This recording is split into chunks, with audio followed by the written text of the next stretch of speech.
Okay, good morning, everyone. My name is Rabbi Yaakov Glasser. I have the great privilege of serving as the David Mitzner Dean of Yeshiva University's Center for the Jewish Future. And this morning's Kol Yom Rishon program is part of our broader movement to bring the Rosh Yeshiva, the scholars, the faculty of Yeshiva to the community, for all of us to benefit from their insight and from their wisdom.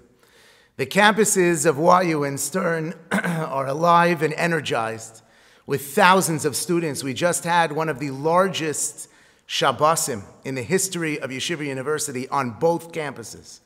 Hundreds and hundreds of young men and hundreds of young women stayed for a beautiful and invigorating Shabbos of learning, of spirituality, of connection, of community, in an expression of the vitality of the YU community that really could only be experienced on these campuses. And for us, who have the great privilege to work at YU, so we get to walk the halls and stand in line for lunch with some of the greatest Torah scholars, some of the greatest Torah leaders of our generation, the people who are at the forefront of supporting our community during such difficult times from a halachic perspective, psychological perspective, and many other vantage points in confronting some of the most challenging moments of our modern Jewish experience.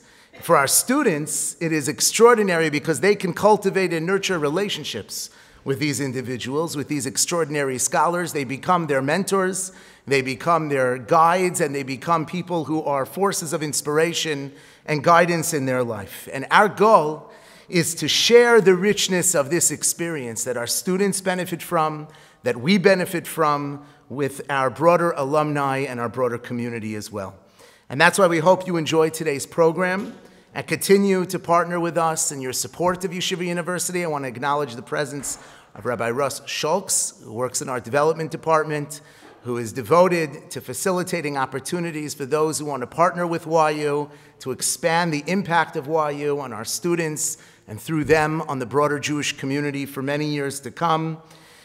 And we want to thank Keter Torah congregation, Birshus the Rav, Rabbi Baum, just walking in.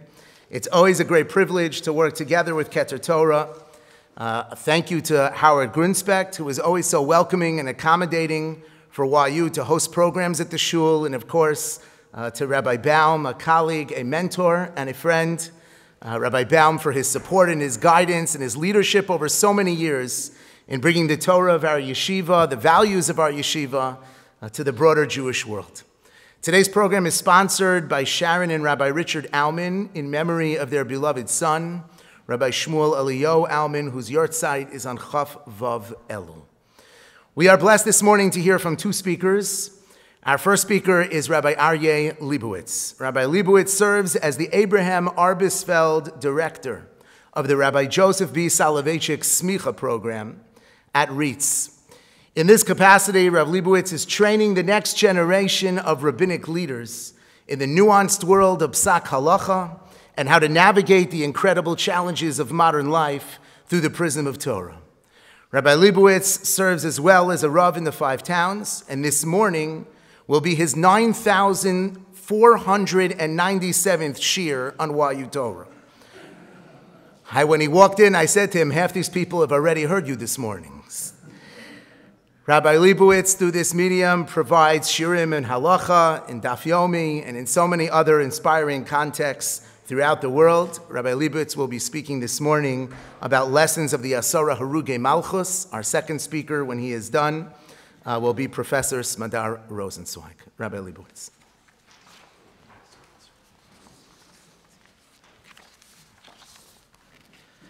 Thank you so much, Rabbi Glasser. Thank you all for coming, and Bereshus, Rabbi Baum Shlita. It's so wonderful to be with you this morning and to share some Divrei Torah as we head into the Yom Noraim. I would just like to acknowledge the sponsors of this morning's shir, Sharon and Rabbi Richard Alman, in memory of their beloved son, Rabbi Shmuel Eliyahu Alman, whose yortzeit is on Chaf Vav Elul. His holy neshama should have an aliyah, and we thank the Almans so very much for the sponsorship.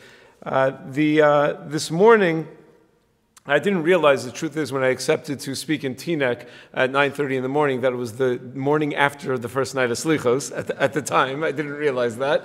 My shul had actually canceled our early Shachris minyan, and then I quickly recruited yesterday to get a minyan together. But Baruch Hashem, we made it. And it is appropriate, though, that we get together right after the first night of Slichos, because that first night of Slichos, when we hear those words, B'motzai menucha, we begin to realize that we're very close. We begin to realize just how close we are to the Yom Noraim and how prepared we need to be. And one of the most famous slichos that we say over the next couple of weeks is the slicha that we incorporate into the Musaf of Yom Kippurim, and that is the slicha of the Asarah Harugei Malchus. You know, we often think of it as a kina because it's that too. There is a separate kina for the Asarah Harugei Malchus. That is, of course, on Tisha B'Av, but we speak about these 10 martyrs on Yom Kippurim, and I want to talk a little bit about its relationship to Yom Kippurim and what exactly the lessons of the story are, particularly the way the story is quoted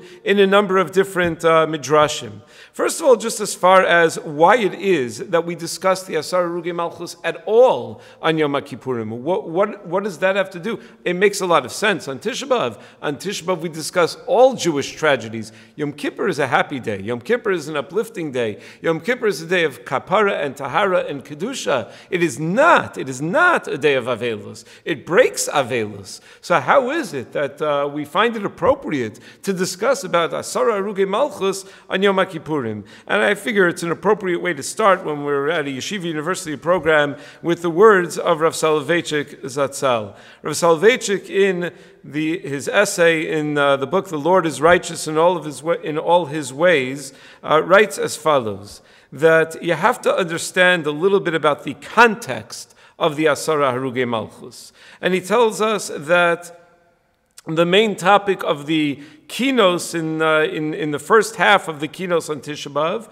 was Chorban Yerushalayim, Chorban Beis HaMikdash, and then it shifts into the martyrdom of Torah scholars, of whose communities, the deaths of many righteous ones, and the communities that they lived in. And he says that certainly the Asarah Harugei Malchus represent a churban of sorts, which, as we pointed out, makes a lot of sense. But he says a little bit about the context. Rome's policy, he said, the Roman governors in Jerusalem received strict orders not to interfere with the rituals in the Beis HaMikdash while it was still standing. And then suddenly, after Beitar, about 60 to 65 years after the Churban, Rome's policy completely changed. Rome suddenly became one of the worst religious persecutors in Jewish history, because apparently Rome realized that it had made a mistake. They had thought that once the Beis HaMikdash was destroyed, they'd have no problem with the Jewish people as a separate entity. They assumed that the Jewish people would be assimilated into the general society once the general society was open to them, and they had no Beis HaMikdash to attach themselves to. All they had to do, thought Rome, was to destroy the Beis HaMikdash. They assumed that it would not be necessary to touch Jewish observances. That would fall away on its own. But Rome realized later that even though they had destroyed the Beis HaMikdash, they had not destroyed the Jewish community. The Jewish community was as loyal to God after the Churban as it was during the time the Beis HaMikdash was standing. Rome realized that the strength of the Jew is not dependent upon the Beis HaMikdash, that Torah is the cohesive force that unites the Jews and helps them carry on even under the worst of circumstances. The observances of Jewish law is what unites them. It's halacha that unites the Jewish people. And it was at this point that a wave of persecution in the form of restrictive decrees inundated the Jewish community, and the first of the Asarah Harugei Malchus was killed. And Rav Soloveitchik goes on to explain that we read about this story twice a year in Kinos on Tisha B'Av, and then again, as we've mentioned, on Yom Kippurim as well. And he says, but the formulation, the length of the presentations, the emphasis of the presentations is different in the two contexts. He says if you study the piyut of Eila Ezkara for Yom Kippur and you compare it to Aryeh Halavanon, you see that the piyut for Yom Kippur was written as a slicha, like Salach Lanu Avinu, whereas the piyut on Tisha B'Av was written as a kina, different styles, different vocabularies, and also different purposes and objectives. On Yom Kippurim, and this is the point I wanted to draw out, we recite the story of the 10 martyrs, says Rav Soloveitchik, because Chazal tell us that the death of the righteous serves as atonement like their karbanos. It's a Gemara in Meseches Moed Katan Daf Chavches that the Misas Tzadikim is mechaperes like a para aduma. The death of the righteous is a sacrifice, it's a korban. Yom Kippur is the day of kapara. So we read the story about Asarah Harugei Malchus as b'toras kapara. It's an act of atonement. Unishalma parim svaseinu. We don't offer the karbanos, so they are the karbanos. And we speak about the avodah performed by the Kohen Gadol in Yom Kippur, and then right after that, we offer our karban. And our karban are the misas tzadikim that serves as kapara. And over here, it's not just one karban, but we read about 10 karbanos. But it's really more than 10 karbanos. These 10 symbolize or represent the hundreds of karbanos, the thousands of karbanos that Klal Yisrael have. And Rav Soloveitchik points out that in Yom Kippur we highlight 3 things. First of all, the misas tzadikim is the greatest sacrifice. It's based on Menachos Tav Kuf Yud that Michal Sar Hagadol was Omer Umakravel of Karban, and Tosel says that the Karban referred to is Nishmosein Shel Tzadikim, the ultimate Karban, and that's why it's part of the Seder Avodah. And second, he says, Yom Kippur is a day of kapara for the deceased as well. It's not only a day of kapara for the living. And that's why we say Yizkar in Yom Kippurim, because we have to recall, not just to recall our forefathers, but they also need kapara on Yom Kippur. And third, we describe the entire story in great detail to emphasize that it was a voluntary karban.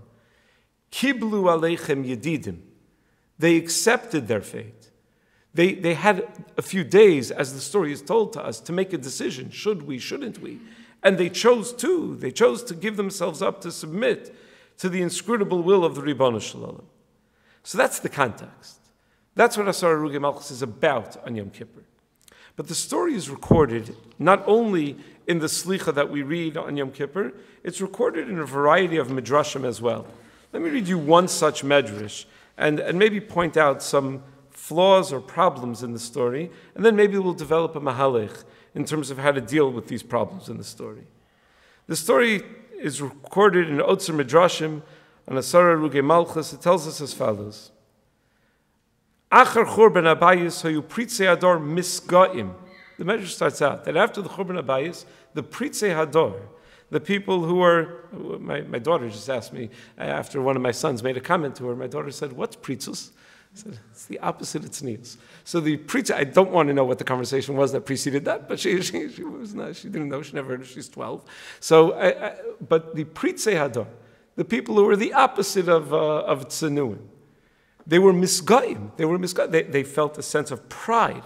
Pride? The Beis HaMikdash was just destroyed. They should have been completely humbled. But they felt a sense of pride, of arrogance. Va'amru, and they said, Ma hifsavnu b'zeh shenechrav habayis. What did we lose already when the Beis HaMikdash was destroyed? Hare yesh beineinu talmidei chachamim. We still have great talmidei chachamim shemadrichim es ha'olam b'toraso u'b'mitzvosav. We have the ability to observe Torah and mitzvos. We have talmidei chachamim.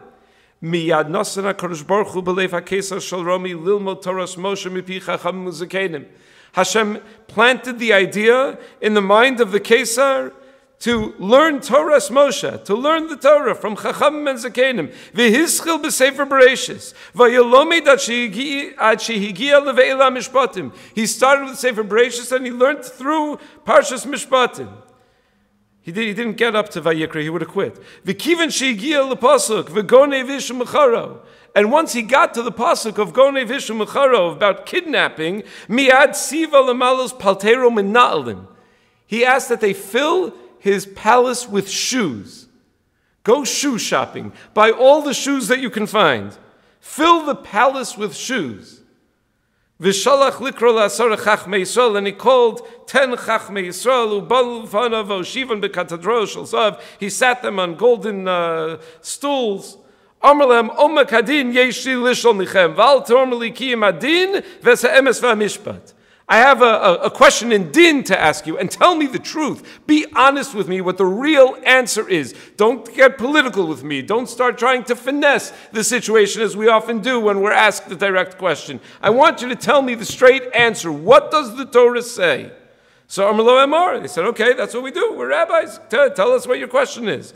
Amar lahem, umi sheganav ishmeach of bnei Yisrael v'samar bo machra madino. If you kidnap somebody and you sell him, what's the halacha? Amru lo haTorah omra mos yumas. You want to know what the Torah says? The Torah says mos yumas, that such a person has to be put to death. Amar lahem im kain atem chayav misa. It's amazing. He used the trick of Nasan Hanavi.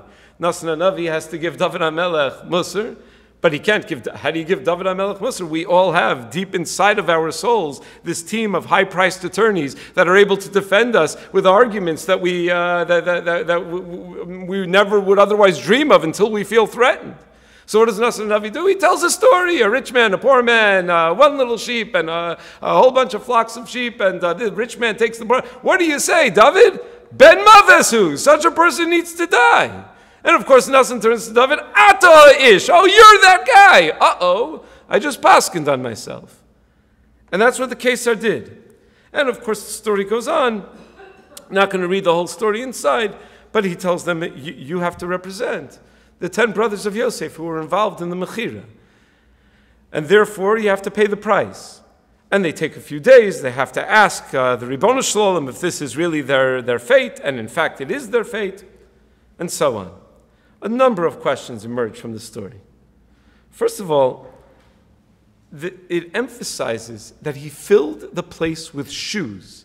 Why did he fill the place with shoes? If you look in the story of Yosef, the Chumash doesn't tell us anything about shoes really when they sold Yosef. The Navi and Amos sort of fills it in. The Chumash tells us that they sold Yosef for Esrim Kesef, for 20 silver coins.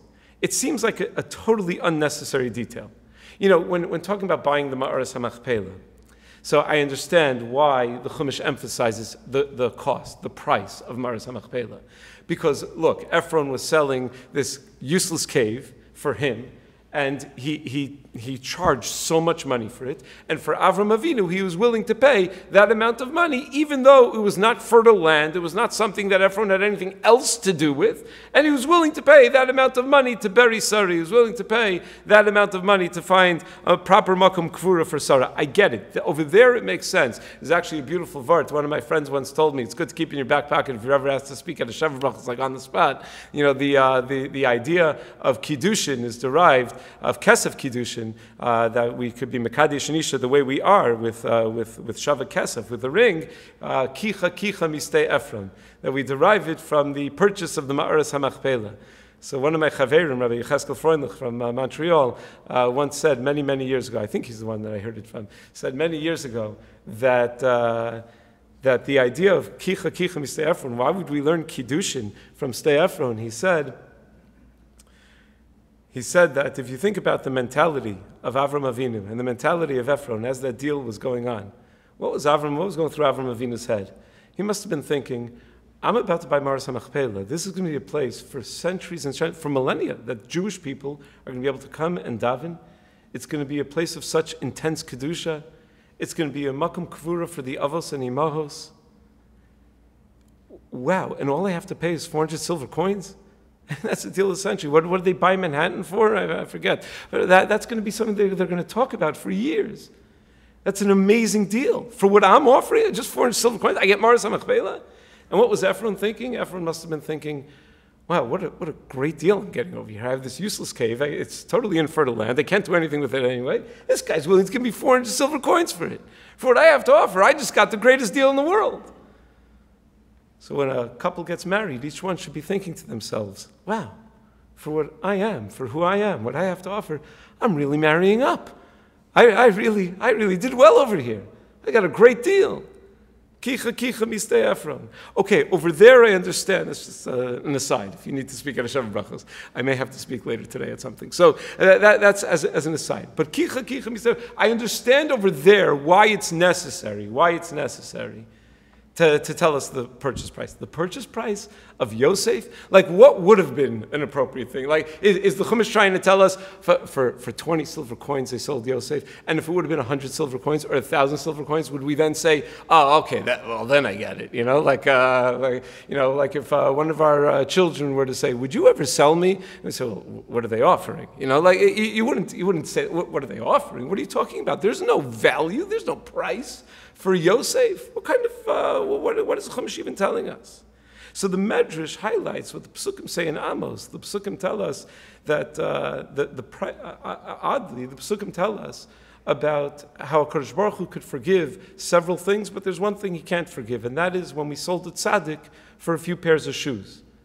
And the Medrash says, yeah, because if it was 20 kesef, each one took 2, each of the 10 brothers got 2, and that was enough to buy pairs of shoes. And that's what they did. They bought shoes. So essentially, they sold Yosef for pairs of shoes. And that's why the Kesar decides when he's going to make the accusation, he's going to fill the whole place with shoes. What's with the shoes? Why did the brothers sell Yosef for shoes? Why is he filling up the place with shoes? Why is that the point of the story that he decides to highlight when he makes this accusation, that it's all about the shoes? Furthermore, it doesn't really seem to be correct la halacha. Meaning, he says to them, the way the Medrash records the story, I want you to tell me the din. Don't tell me anything other than the din. Don't try to talk around the situation, as sometimes, rabbis are skilled at doing that. Just tell me the din. The real din is, lo yamusu avos albanim ubanim lo yamusu alav asam. The real din is, children don't pay the price for sins of their forefathers. The real din is they are not chayiv misa. Maybe the brothers were, but they certainly are not. Even Roman law only punishes somebody for their own crimes.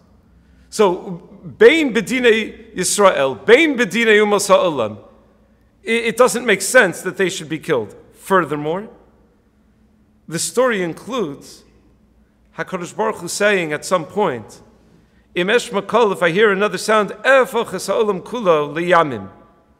to turn the whole world into an ocean again.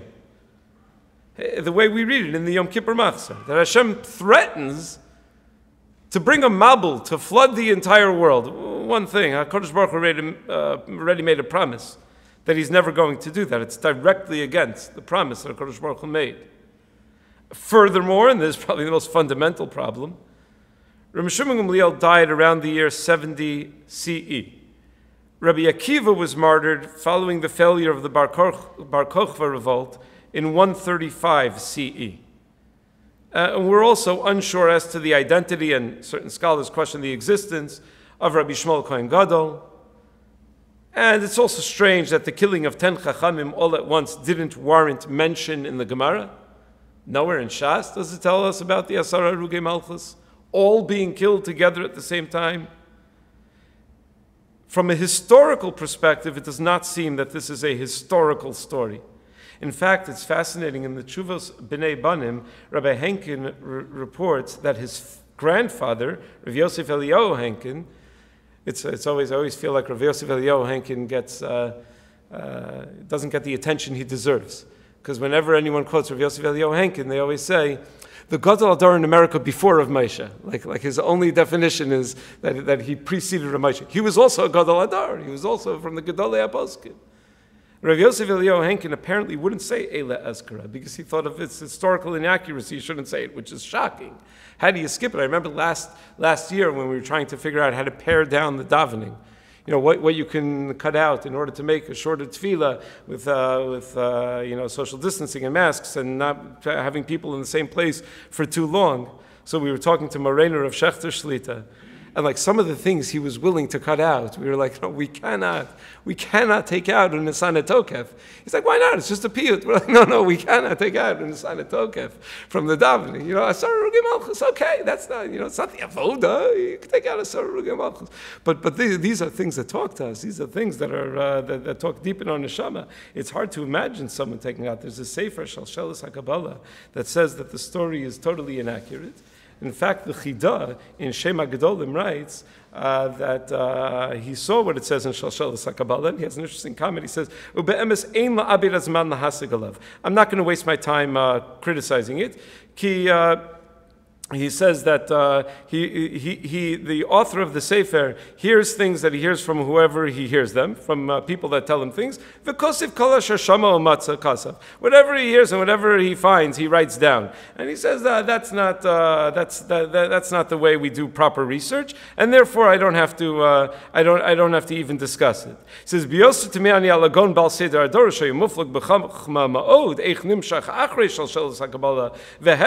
says, I wonder why great Chachamim quote what he says. But bottom line is, you can argue whether the Sefer Shalshelis HaKabbalah is reliable or not, but the story does not seem to be an accurate historical story. So obviously the story is here for a lesson or for many lessons. So what exactly are those lessons? So I think we can suggest two things. First of all, a mahalech to answer these questions, and second of all, a little bit of a deeper understanding of what it means when we say that Misas Tzadikim is mechaper. First, the mahalech to approach the story. As we mentioned, the Medrash, based on the Pasuk in Amos, tells us that the brothers bought shoes with the proceeds of the sale of Yosef. There's a beautiful sefer on Chumash called Be'er Yosef. Be'er Yosef was Rav Yosef Zundel Salant. Rav Yosef Salant was a Talmud Chacham who lived in Yerushalayim through the 20th century. He was born in 1885, died in 1981. He had a Richos Yamim. And he's viewed as like this powerhouse of drush, because his drushos, as they're recorded in his sefer, are just overwhelmingly brilliant, touching. They touch a nerve, and they're so well thought out and well presented. He comes from the family of the original Rav Yosef Zundel of Salant, who is credited by Rav Yisrael Salanter for inspiring his own devotion to Musar. He learned in the Eitz Chaim Yeshiva, and he lived modestly his whole life. He never really looked for the limelight, but he used to give drashas on Chumash. And they say, I heard this from my Chavrusa Rabbi Razner, I don't know where he got it from, but they say that Rav Shlomo Zalman Auerbach used to attend the Be'er Yosef's drashas, Rav Yosef Salant's drashas. And he told him after the drashas, you really need to write these down. Like, this needs to be recorded. People need to see this. He said, really? I didn't think a rabbi says, usually you don't have to tell a rabbi twice. You should really write your drashas down. You're right. The world needs to hear my drashas. But he said, really? I don't know. Rav Shlomo Zalman convinced him to write it down. And we have a sefer, Be'er Yosef, because Rav Shlomo Zalman encouraged him to write it down. So in Be'er Yosef, on Parsha Shemos, he develops the idea of what a shoe represents, what shoes represent. It's a fascinating thing, because shoes are like an afterthought for us. When you put on shoes in the morning, because that's what you do, just like you put on a shirt and pants and everything else so you get dressed, you put on shoes. But in Torah, it seems that shoes have like this outsized importance, right? What do we do in the Birchas HaShachar every single morning? We make a bracha that's so specific to exactly what we're doing. Zokef Kufufim, and every detail, Pokech Ivrim, we open our eyes and it's Pokech Ivrim, the Gemara goes through. As you're going through your morning ritual, everything is exactly precise, exactly what you do. And we say, Sha'asli kol tzarchi. What's Sha'asli kol tzarchi? When you put on your shoes. Shoes are kol tzarchi. It's everything I need. Shoes have this like incredible importance. The shoes come up in Chumash, the first encounter Moshe Rabbeinu has with the Shechina. Moshe Rabbeinu comes to the burning bush, and Kadosh Baruch Hu says, Shol no lachem yal raglecha. Al tikrav alom. Right? You can't come close like that. Right? You're standing on Admas Kodesh. You have to take your shoes off before you come close. Again by Yoshua also. You can't wear shoes when you're coming close to the Ribbon Shalom. What is it with the shoes? Why the emphasis on the shoes? There's an interesting comment Mariel Diskin has that there's a medrash pliya almost. The medrash says that Moshe Rabbeinu on the pasuk Shal nalech me'al raglecha al tikrav halom, don't come close. Shal nalech me'al raglecha, take off your shoes. Medrash says Malchus bikesh, that Moshe Rabbeinu was looking for Malchus. So Rav Yeshua Lebdiskin in his commentary on Chumash says, "Whoa, where do you see that he was looking for Malchus?" He has an unbelievable insight. He says there's a Gemara in Chulin. And this is one of those details in Gemara where you could learn the Gemara. It could have been like today's daf, and I still would not remember it because it seemed like one of those insignificant lines that you just get through because you read through the line because not everything in the daf is significant. There are the important lines, and then there are just the things that are mentioned, right?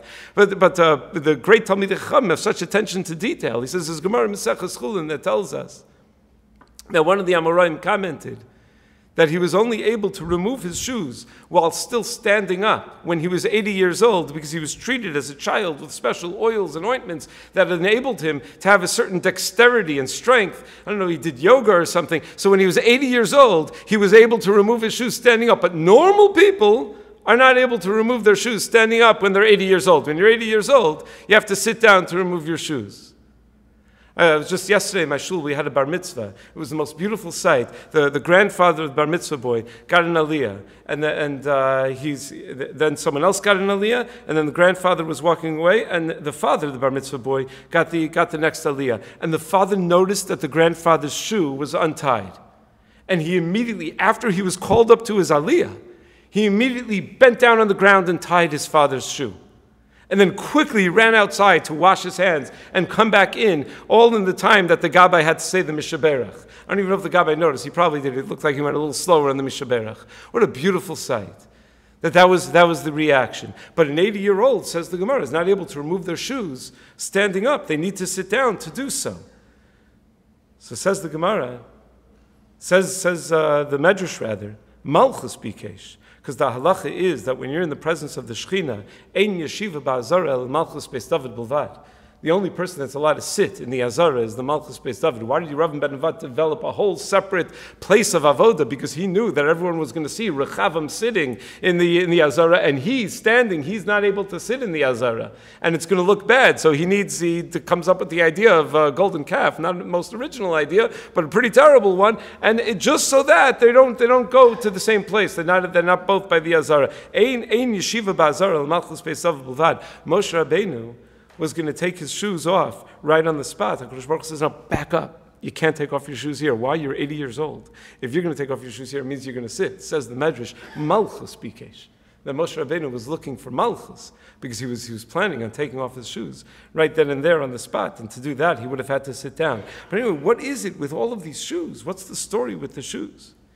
And Rav Yosef Salan suggests the following in the Bar Yosef. He says, when we think we're in control of something, when we think we're running the world, when we think that we're in control of a situation, we tend to lose respect for others.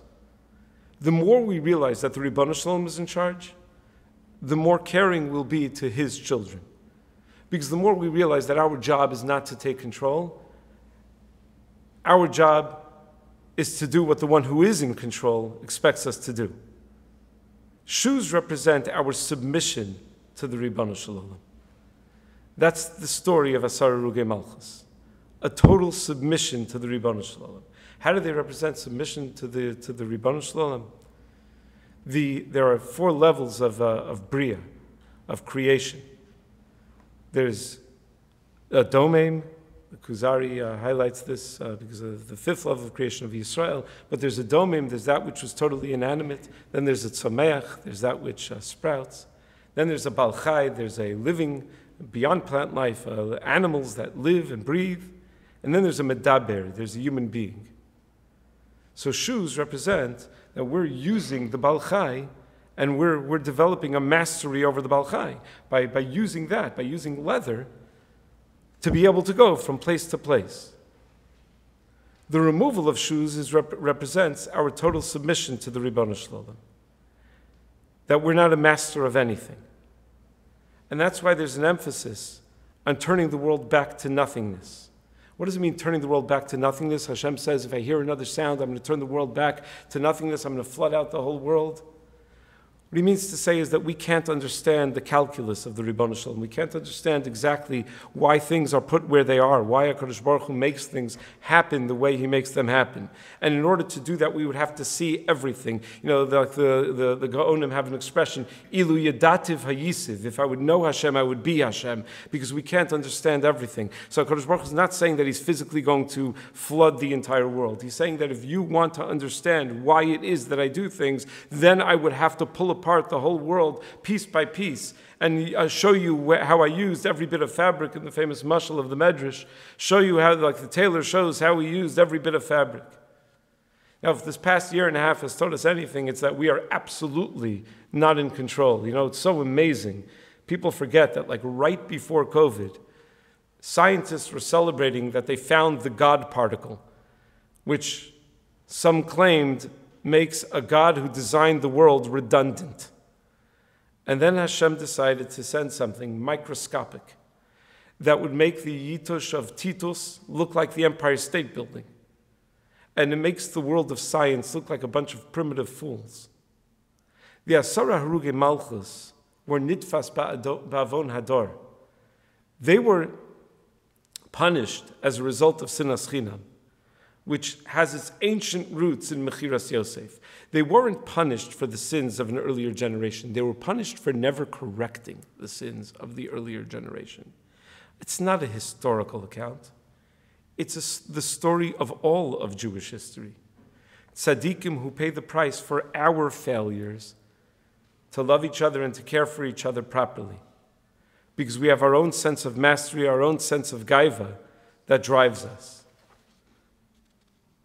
And with this, we could understand the emphasis on the shoes. You people think you're masters? You people think you're in control? You're not in control of anything. Do we punish the sins of the fathers? No, but it's the children that grab onto the sins of the fathers and continue along that path. And I spoke last night in my shul about the need to daven for ruchnius.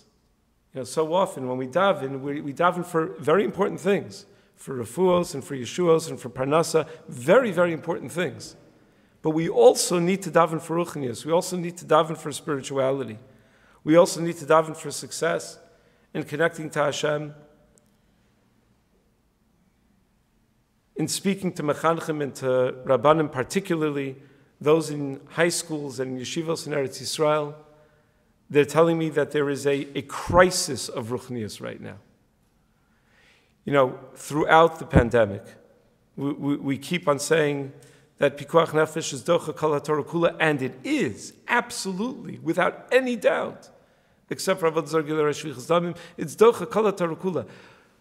But that doesn't mean that there's no price. It still has an impact. When you're docha kol haTorah kula, the loss of kol haTorah kula has an impact. And it's having an outsized impact, an oversized impact on our children. And we need to daven for that. We need to daven for success in ruchnius. A friend of mine told me, he once, when he was a little boy, he met Rav Victor Miller, Zechrono Livracha, and he tried to think of a question really quickly, and he asked something along the lines of, why is it that we daven for success in learning? Don't you just learn to be successful in learning? What are you daven for it for? It's a pretty good question for a little kid, or for an adult for that matter.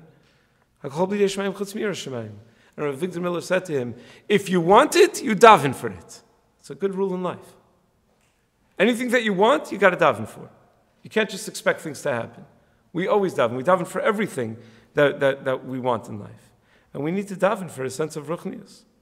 And part of that sense of ruchnius is that's been lost over, or has been hurt, I shouldn't say lost, but has been hurt over the past year and a half, is a sense of achdus. Because to the extent that we're less connected with other Jews, to the extent that we feel alienated from other Jews, that hurts our ruchnius. That hurts our ability to connect properly.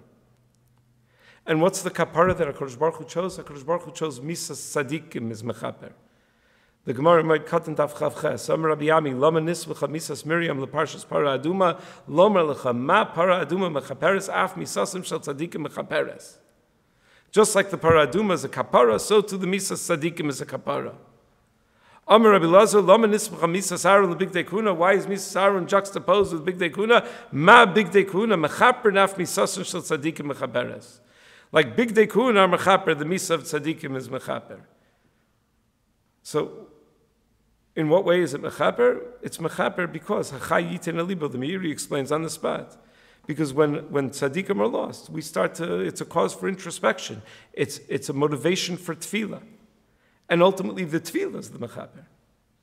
But it's so interesting, of all of the karbanos that the Gemara could highlight, just like this is mechaper, so too, what karban is a mechaper? What karban gives kapara to Klal Yisrael? I don't know, I would have said Seir LaHashem, or karban chatas, karban Hashem. Ma para mechaperes. Para, what's para? Para aduma? It's not really what para aduma is for. What's para aduma for? It's meant to be metayer, people who are tamei mason. It's not really a mechaper. So the Achronim trying to figure out what exactly are Chazal trying to highlight when they highlight dafka para aduma.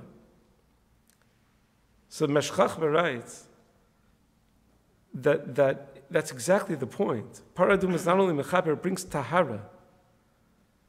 That the Gemara tells us after the death of Rabbi Zera, there were certain baryone, there were these, I don't know if there's a good translation, hooligans, these thugs who used to rely on the zechus of Rabbi Zera. And after Rabbi Zera died, they realized that nobody's there to daven for them. And that caused them to do tshuva. It brought about a sense of tahara.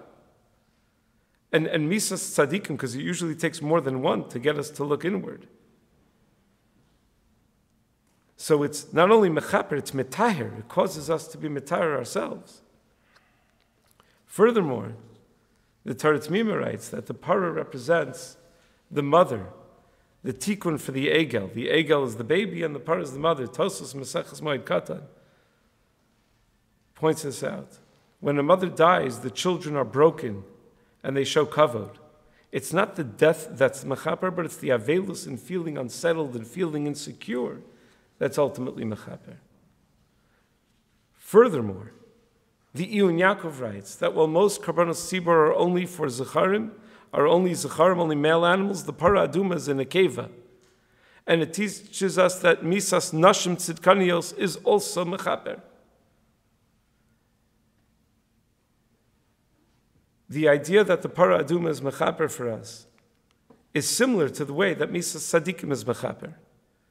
Misas tzadikim is mechaper because of the introspection that it causes us to have, the feeling that we have that we need to do tshuva, that we need to think about how we're living our lives and why it is that the Ribono Shalom decided that there should be certain karbanos. Furthermore, the Ya'aros Tavash of Yonasan Eibshitz writes, the para is metamei asatahorim, and misas tzadikim causes immense spiritual loss to the Talmidim and to people close to them.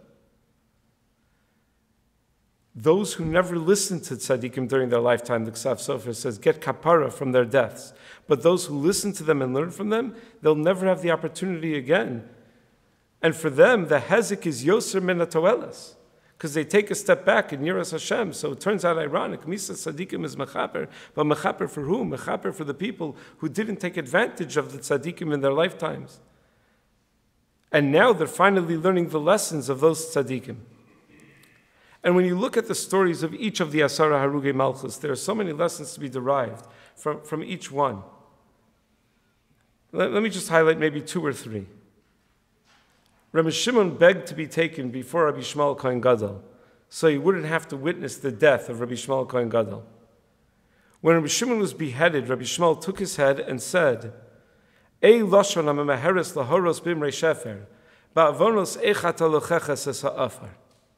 How could it be that the head that spoke, that this brain and this mouth that produced such beautiful Torah is now licking the dirt?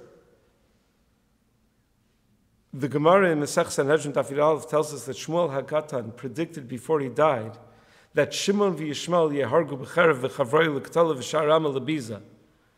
He predicted some of the Asarah Harugei Malchus, but it's just an amazing moment where Rabbi Shimon begged to be taken before Rabbi Shmuel Kohen Gadol. Why did he beg to be taken before Rabbi Shmuel Kohen Gadol? Because he couldn't bear to see the loss of Rabbi Shmuel Kohen Gadol. It hurt more to see someone else suffer than to suffer ourselves. Any parent knows this. If you see a child in pain, it hurts you more than it hurts the child. That's the kind of love the Jewish people are expected to have for each other. You know, Rav Noach Weinberg, Zechron Levracha, when he was suffering in his final illness, was suffering excruciating pain. And at some point, they saw it on his face that he was just worn, that he was suffering from terrible pain. And they said to him, "What hurts?" And his response, Klal Yisrael. Klal Yisrael hurts. That a person suffers, Klal Yisrael is suffering. We always instruct the Bali Tefillah in our shul. I took this cue from Rabbi Neuberger, Shlita, to always look around the room before you get up to lead the tzibur. See the pain of Klal Yisrael around you. Think about the tefillos that everybody else has. Think about what's welling up in the hearts of other people as you're about to be a shaliach for the whole tzibur. But it's not only hadracha for a shaliach tzibur, it's hadracha for all of us. There's something about being part of a tzibur. A rabbi always sits, usually sits facing the crowd. So you get to see everybody as they're davening. And sometimes, I'll know about certain things that are going on, and I'll know what that person has going on in his life and what that person has going on in his life. And you see the impact on the tefillah. You see the way they're davening, and it motivates you to daven more. That's what we should all do. And in addition to that, we should all realize that the Ribono Shalom sets it up very often, that whatever other people are davening for, HaKadosh Baruch Hu put them in close proximity to us. Because very often we are the answer to other people's tefillos. The guy next to me may be davening because he lost his job and he needs a parnasa, and maybe I have that connection. Maybe I know the person that could get him that job. The person on the other side is davening for a shidduch for his daughter. Maybe I know somebody. It's so amazing how Klal Yisrael works. Ribono Shalom put us all together. That's what the Gemara tells us. We just did in Daf Yomi. The Gemara tells us that the way they would sit, in Daf Aleph, the Gemara says that the way they would sit in the Beis Knesset of Alexandria Shel Mitzrayim was that they sat by profession. Shul was a place to network. Everyone sat by profession. And if you were looking for work in a particular profession, you would talk to all the people that were working in your profession. Not during davening, after davening. Right? And they would be able to figure it out for you. That's what it was. It's kedai to take a look around when we daven. The message of the Asarah Harugei Malchus is that if we could have a little bit of that sense of Rabbi Shimon, that I would rather be taken before him so that I don't have to see his downfall. That's something that could be an unbelievable zechus on the Yom Noraim. Rabbi Chanina ben Tradion, just to highlight one more, he risked his life and he ultimately gave his life to teach Torah Barabim. And there's something that happens at the end of that story. The executioner of Rabbi Chanina ben Tradion realizes what he's doing. And he asks, if I were to hasten your death, will I go to Olam Haba? And he's told yes. And he himself jumps in the fire afterwards, after hastening Rabbi Chanina ben Tradion's death. And from the executioner, we see the power of a hirhur tshuva, of being kona olama b'shah achas, of being able to take a moment of time and have this incredible shift. So many members of Klal Yisrael are able to do that, are able to rise to the occasion, to be kona olama b'shah achas, to have that one decision where we're able to say, you know what, whatever I've done until now, right now I'm making a decision that's impactful for who I am right now. I'm going to be an Eved Hashem.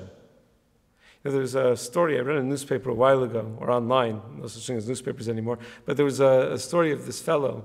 You can look it up. His name is Jeff Schwartz. He was an offensive lineman. Offensive linemen are big boys usually. And he typically ate turkey, sausage, and cheese for breakfast. His name is Jeff Schwartz. And the story was about how he was going to fast on Yom Kippur. The guy eats turkey, sausage, and cheese for breakfast. he was going to fast on Yom Kippur. And they asked him, like, why are you fasting on Yom Kippur? He said, it's not the most fun 27 hours, but it's worth it. 27 hours? He kept Rabbeinu Tam for Yom Kippur. But it's worth it. Sometimes a Jew has something that comes out that says, you know what, whatever I do, whatever I normally do, but right now is that moment. Right now I can be Kona Olamo B'Sha'ah Achas. Rabbi Chanan ben Tradion was punished for a relatively minor sin of being Hoges Hashem Ba'os Yosef, because HaKadosh Baruch Hu's medaktekim atzadikim kochot Asarah, and the contrast between he and his executioner. He was being killed for this minor misstep, and the executioner is going to Olam Haba for this one moment of greatness. It really shows us the vastness of the opportunities that we have in front of us to become great, of the opportunities that we have in front of us to do tshuva, to achieve kapara. So again, we're going to read Asarah Harugei Malchus as a slicha, not as a kina, because a slicha is not about lamenting and it's not about avelus. A slicha is about kapara. A slicha is about tshuva. And the story of the Asarah Harugei Malchus, the historical accuracy is irrelevant. That's not what the story is about. The story is about what it means to us. And the emphasis seems to come back to a sense of love for other Jews. The brothers failed in that mission, and that's represented by the shoes because we get too prideful, and therefore we stop to look at other people because we feel that we have our own successes. Why do we need to look at others? And now, in those moments, on Yom Kippur, we remind ourselves that we always need to look at the Ribbon Shalom's children. Do we punish for the sin of the fathers? No, but if we carry on those sins of the fathers, then we continue to pay the price for them. And we remind ourselves on Yom Kippurim and throughout the Yom Noraim to daven for ourselves, of course, but we have to daven on 3 levels. We daven for ourselves and our families, we daven for our communities, and we daven for Klal Yisrael. And we have to daven not only for the physical well-being of Klal Yisrael, which is always a point of emphasis, but for the spiritual well-being of Klal Yisrael. Because if you want it, you daven for it. And the success of others is completely tied in to my own success. The ability of others to be Oved Hashem properly, B'simcha, as we read about in yesterday's parsha, is completely connected to my own ability to be Oved Hashem B'simcha. So if I could just offer that one little eitzah, that maybe right before we daven Shemona Esrei, on Yom Kippurim, on Rosh Hashanah, just to pause, take a look around the room. I'm reminded of one of my friends in shul told me that he was sitting next to his young son on Rosh Hashanah, and they were toward the front of the shul, and his son turned around, and like his immediate instinct was, pay attention, look at the sitter. And then he stopped himself, and he said, and he looked around, and he saw the intensity of the tefillos that everybody else was offering. He said, is there a better sight that I want my son to see than that? To see a room full of people that are davening with an intensity, that are reaching out to the Ribbon Shalom, regular people. It's kedai. Take a look around. We shouldn't be wandering around, looking around the whole time. Take a look around.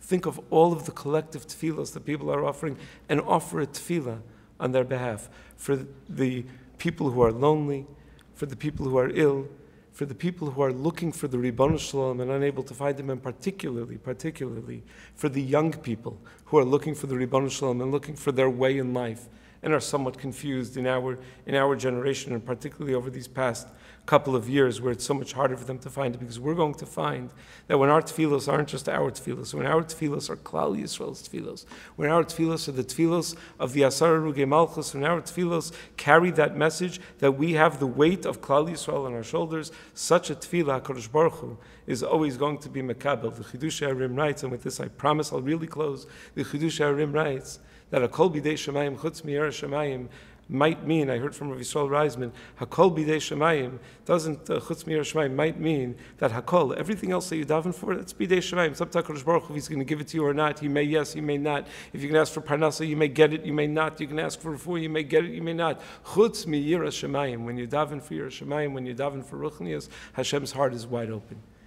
So we should all daven for that ruchnius, and we should all be zoche to taking advantage of Hashem's heart being wide open. We should all be zoche to ksiva v'chasima tova in good health.